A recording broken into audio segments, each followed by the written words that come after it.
Everyone. तो CUT PG के अंतर्गत जो है लगातार ये क्वेरी आ रही थी कि जब हम फिज़िकल वेरिफिकेशन करवाने जाएंगे जिस यूनिवर्सिटी में हमें सीट अलॉट हुई है, तो उस समय कौन कौन से डॉक्यूमेंट्स रिक्वायर्ड होंगे, उसके विषय में यहाँ पर पूरी तरीके से जानेंगे। तो चैनल को सब्सक्राइब कर लीजिएगा और कोई भी अपडेट आएगी, जैसे अभी स्पॉट काउंसलिंग से रिलेटेड अपडेट आई वो मैंने आपको दी है, और भी कोई अपडेट आएगी चैनल पर आपको टाइमली मिल जाएगी।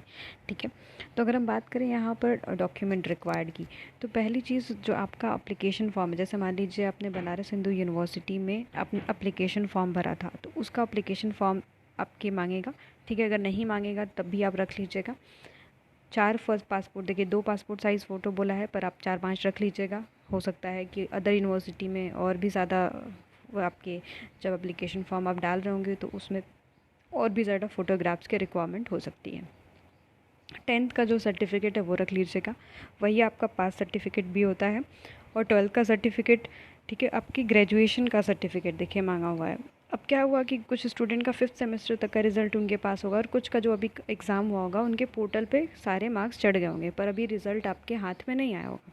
तो जो भी आपके पोर्टल पे मार्क्स आपका मिला होगा उसको आप डाउनलोड कर लीजिएगा, या फिर स्क्रीनशॉट लेके अपने जो यूनिवर्सिटी में आप जाके पूछेंगे ऑफिस में, तो बताएंगे कि कहाँ से इस पर साइन और मुहर मिलेगा, तो जिससे कि वेरीफाई हो जाएगा कि आपने उस यूनिवर्सिटी से अपना 6 सेमेस्टर ये कंप्लीट किया हुआ है।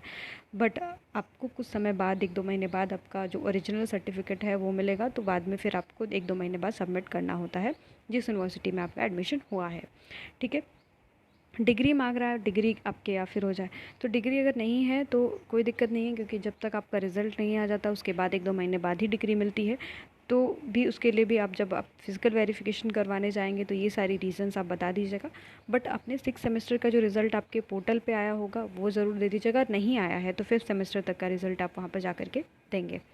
नेक्स्ट अगर हम बात करें, आपके पास valid certificate for date of birth, इसमें आपके 10th का जो मार्कशीट होता है वो काम आता है। ठीक है, तो ये आप सबमिट करेंगे। अगर हम बात करें नेक्स्ट, आपका आईडी कार्ड जो होता है गवर्नमेंट के द्वारा इशूड होना चाहिए, या फिर आधार कार्ड के पास वोटर आईडी या फिर पैन कार्ड हो तो आप ये सबमिट करेंगे। एक चीज़ मैंने जब स्टार्टिंग में आपका रिज़ल्ट आने वाला था, फिर इसके पहले मैंने बताया था कि आपके एडमिट कार्ड भी सबमिट करवाते हैं ये लोग।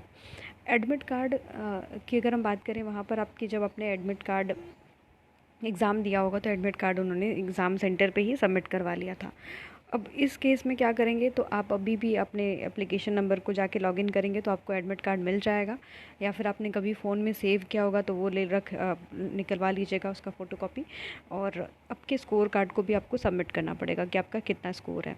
ठीक है, अगर हम बात करें यहाँ पर आपकी कैरेक्टर सर्टिफिकेट और आपके माइग्रेशन सर्टिफिकेट की, जब आपका 6 सेमेस्टर कंप्लीट हुआ होगा तो ठीक है आपके पास तो ये सर्टिफिकेट्स होंगे। जिनके अभी 6 सेमेस्टर नहीं पूरे हुए हैं उनके पास ये नहीं होगा।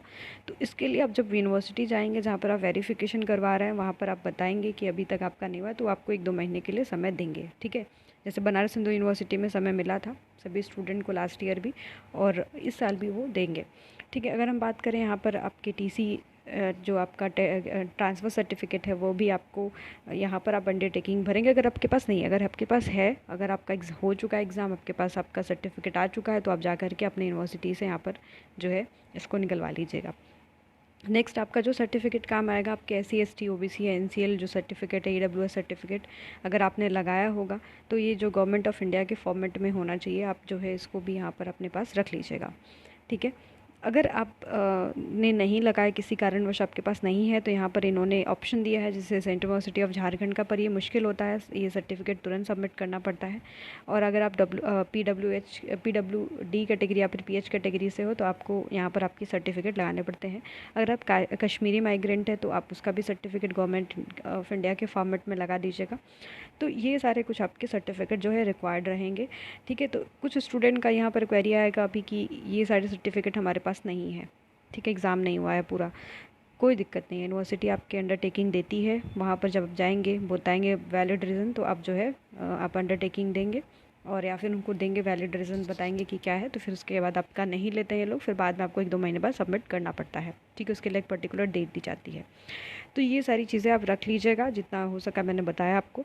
और अभी कोई क्वेरी होगा you can ask in comment section given below. And जो है अभी भी एडमिशन चल रहा है कुछ यूनिवर्सिटीज़ का, तो अभी अप्लाई करके रखिएगा, और चैनल को सब्सक्राइब करके रखिएगा। जितनी भी अपडेट आएगी एडमिशन के रिगार्डिंग, अभी भी अगर आपका एडमिशन नहीं हुआ है तो हम अपडेट देते रहेंगे, जुड़े रहिएगा, सब्सक्राइब करके रखिएगा। धन्यवाद।